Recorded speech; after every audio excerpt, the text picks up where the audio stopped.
তো এবছর ফ্রেন্ডসরা নাই, কেউ নাই, সবাই দূরে, সেজন্য বোনকে নিয়ে বের হইছি।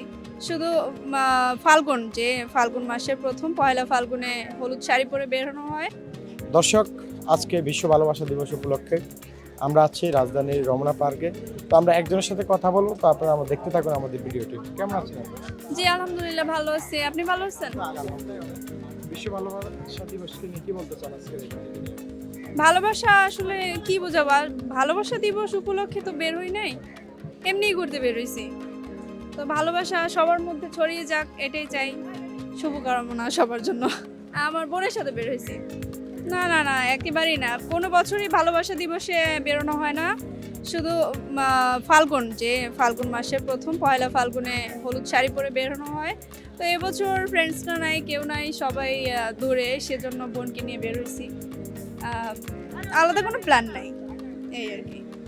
তা জানি না কি চাহিদা থাকতে হয়। ভালোবাসা তো ভালোবাসাই, চাহিদা কি জিনিস? ভালোবাসতে একজন নারী আসলে কেয়ারিং, লাভিং পার্সনই চাইবে অবশ্যই। যে মানুষটা আপনাকে কেয়ার করবে, ভালোবাসবে, বুঝবে আপনাকে, অবশ্যই একটা মেয়ে তাকেই চাইবে।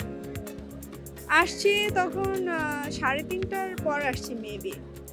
বইমেলা যাওয়া হয়েছে? না এখনো যাই নাই। হ্যাঁ যাবো ইনশাল্লাহ, সামনে যাব। না আজকে যাব না, আজকে এখান থেকে সোজা বাসা চলে যাবো।